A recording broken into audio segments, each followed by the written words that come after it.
तो आप सभी को मेरी तरफ से जय हिंद। आज हम लोग एक बहुत ही इम्पोर्टेंट टॉपिक के बारे में जानने वाले हैं। आज हम लोग इस बारे में जानेंगे कि एसआई का जो पोस्ट है उसके लिए आप किस तरीके से तैयारी कर सकते हैं।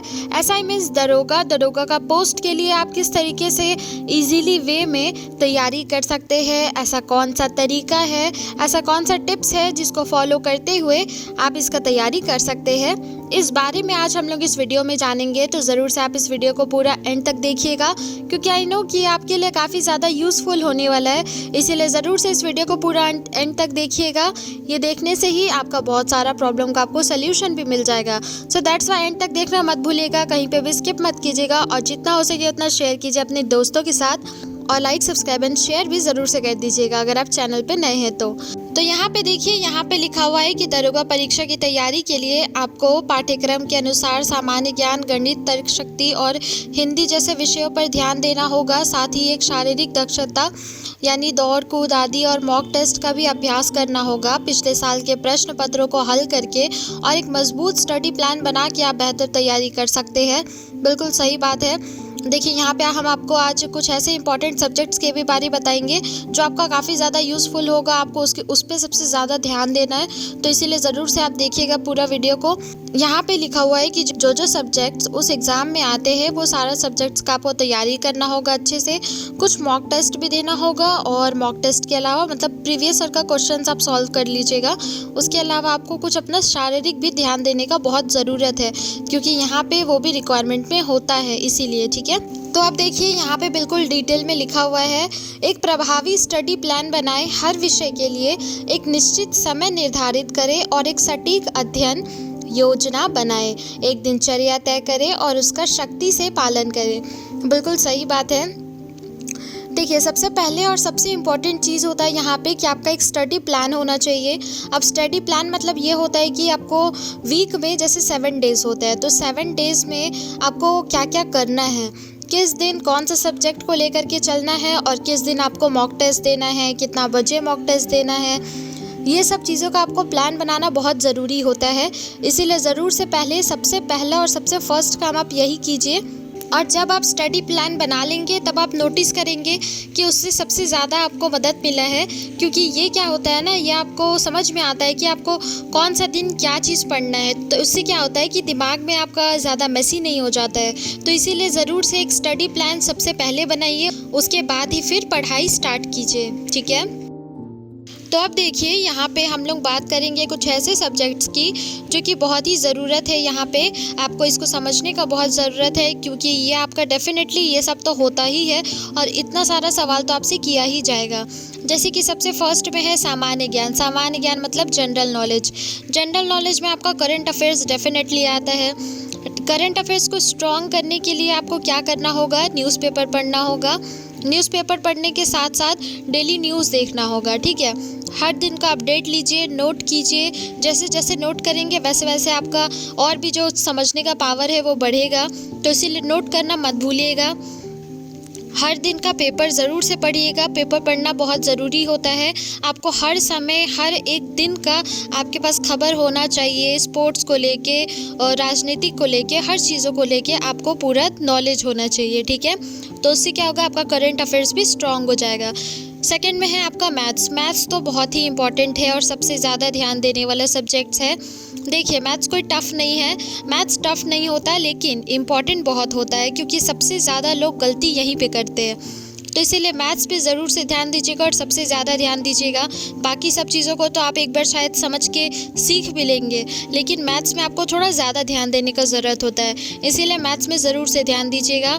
जैसे कि यहाँ पे लिखा है कि मैथ्स में आपका जोड़, घटाव, गुना, भाग, प्रतिशत और औसत जैसी बुनियादी गणित विषयों का अभ्यास करें।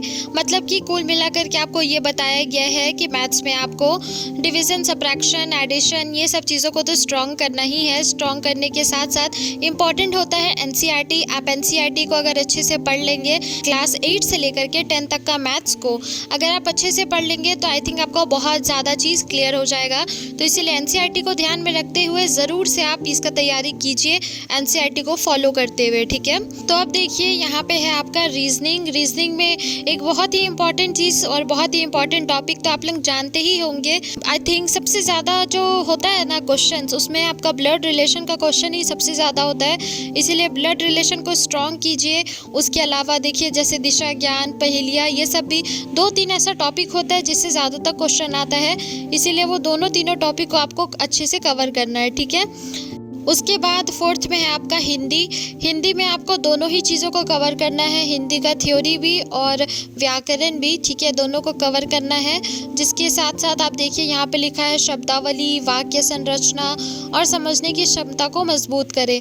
देखिए आपको कुछ पैसेजेस भी दिया जाएगा, पैसेजेस के अलावा आपको कुछ शब्दावली दिए जाएंगे, जैसे कि एक वर्ड दिया जाएगा, उसका क्या मतलब होता है, ये चीज़ आपको समझाना होगा। उसके अलावा जो दूसरा क्वेश्चन होगा वो कुछ इस टाइप का होगा कि एक वर्ड दिया होगा, उसका आपको वाक्य बनाना है। ऐसे करके हिंदी का भी आपका कुछ क्वेश्चंस आएगा, तो इसीलिए हिंदी को भी ज़्यादा स्ट्रॉन्ग करने का ज़रूरत है, ठीक है। तो अब देखिए यहाँ पे लिखा हुआ है कि मॉक टेस्ट और पिछले प्रश्न पत्रों का अभ्यास करें। नियमित रूप से मॉक टेस्ट दें ताकि परीक्षा के पैटर्न को समझा जा सके और समय प्रबंधन में सुधार हो सके। पिछले वर्षों के प्रश्न पत्रों को हल करने से आपको यह पता चलेगा कि किस प्रकार के प्रश्न पूछे जाते हैं और परीक्षा का स्तर कैसा होता है। बिल्कुल सही बात है। देखिए मॉक टेस्ट देने से बहुत सारा प्रॉब्लम सॉल्व होता है, इंटरनली भी बहुत सारा प्रॉब्लम सॉल्व होता है। जैसे कि आपका नॉलेज बढ़ता है तो आपका कॉन्फिडेंस भी बढ़ता है। Confidence means confidence, over confidence नहीं, ठीक है। कॉन्फिडेंस बढ़ाना सबसे ज़्यादा ज़रूरी होता है यहाँ पे, इसीलिए ज़रूर से आप मॉक टेस्ट ज़्यादा से ज़्यादा दीजिएगा। जैसे कि आपको लग रहा होगा कि ठीक है ये जो टॉपिक है ये कंप्लीट हो चुका है और अब हम इसका मॉक टेस्ट आराम से दे सकते हैं, तो बस आप मॉक टेस्ट दीजिएगा। जितना आप मॉक टेस्ट देंगे उतना ज़्यादा आपका प्रॉब्लम सॉल्व होगा। आप इस चीज़ पे ध्यान दीजिए क्योंकि ये बहुत ही ज़रूरत होता है मॉक टेस्ट का। इनफैक्ट आप चाहे तो आप कोई ऐप डाउनलोड कर सकते हैं जिसमें कि आप मॉक टेस्ट दे सके, या फिर आप खुद से कॉपी में भी कर सकते हैं, ऐसे कोई दिक्कत नहीं है। अदरवाइज़ आप ज़रूर से मॉक टेस्ट दीजिएगा और ज़्यादा से ज़्यादा मॉक टेस्ट ही दीजिएगा। इनफैक्ट हम तो कहते हैं जब आपका सारा प्रिपरेशन हो जाए ना, उसके बाद आप 1 महीना ज़्यादा तक मॉक टेस्ट पे ही ध्यान दीजिएगा। बिल्कुल सिर्फ वही दीजिएगा, उसके अलावा और कुछ भी नहीं। आपका अंदर से कॉन्फिडेंस अगर क्रिएट होगा ना तो आपको समझ में भी आएगा। साथ ही साथ आपको बहुत सारा, जब आप एग्ज़ाम हॉल में बैठेंगे और जब सारे लोग नर्वस होंगे तो आई थिंक सबसे बेस्ट और सबसे अच्छा एग्ज़ाम आप ही का जाएगा, क्योंकि आप ऑलरेडी उन सब चीज़ों को सॉल्व कर चुके हैं। तो फिर जब कॉन्फिडेंस बढ़ा, नॉलेज बढ़ा, तो फिर दिक्कत क्या एग्ज़ाम देने में, है ना। तो बस आप उसी के साथ साथ जल्दी जल्दी आप पेपर भी कंप्लीट कर लेंगे, इसीलिए मॉक टेस्ट ज़रूर से दीजिएगा। उसके अलावा देखिए यहाँ पे लिखा हुआ है कि शारीरिक दक्षता की तैयारी करें। दौड़, लंबी कूद और ऊंची कूद जैसे फिजिकल टेस्ट के लिए रोज़ाना अभ्यास करें। शारीरिक रूप से फिट रहना भी बहुत ज़रूरी है। बिल्कुल सही बात है। जब सारा एग्ज़ाम हो जाता है, जब रिटन एग्ज़ाम हो जाता है और मान लीजिए कि आप उसमें पास भी हो गए, तो रिटन एग्ज़ाम के बाद और सबसे इम्पॉर्टेंट जहाँ पे ज़्यादा से ज़्यादा लोग अटक जाते हैं वो होता है आपका फ़िज़िकल एग्ज़ाम। फ़िज़िकल टेस्ट चाहे जो बोल लीजिए, होता ये बहुत ज़्यादा टफ नहीं है, लेकिन फिर भी लोग उसका प्रैक्टिस नहीं करते हैं ना, दैट्स वाई वो लोग वहाँ अटक जाते हैं। ज़्यादा तक आपको प्रैक्टिस करना है। जिस तरीके से आप रिटन एग्ज़ाम के लिए तैयारी करेंगे, बिल्कुल उसी तरीके से आपको अपना बॉडी पे ध्यान देते हुए जितना रिक्वायरमेंट, मतलब हर साल का रिक्वायरमेंट के अकॉर्डिंग, जिस साल आप पेपर देने वाले हैं उस साल का रिक्वायरमेंट के अकॉर्डिंग, फिज़िकल एग्ज़ाम का जो भी रिक्वायरमेंट होगा उस रिक्वायरमेंट के अकॉर्डिंग आप फिट आने चाहिए, वैसा आपको तैयारी करना होगा फ़िज़िकल टेस्ट का, ठीक है। अगर आप एसआई का तैयारी कर रहे हैं तो ये कुछ 5 पॉइंट्स था जो कि आपके लिए बहुत ज़्यादा इम्पोर्टेंट, बहुत ज़्यादा यूज़फुल होने वाला है। इसीलिए ज़रूर से अगर आपको ये वीडियो पसंद आया होगा तो लाइक कर दीजिए, चैनल को सब्सक्राइब कर दीजिए और जितना हो सके उतना शेयर कीजिए अपने दोस्तों के साथ, ताकि सभी को ये इन्फॉर्मेशन मिले और सभी को इसका तैयारी कर सके, ठीक है। अगर आपको थोड़ा सा भी ये वीडियो इंटरेस्टिंग लगा होगा तो लाइक और कमेंट करना मत भूलिएगा। कल हम फिर आएंगे ऐसे ही और इंटरेस्टिंग अपडेट्स के साथ। तब तक के लिए जय हिंद।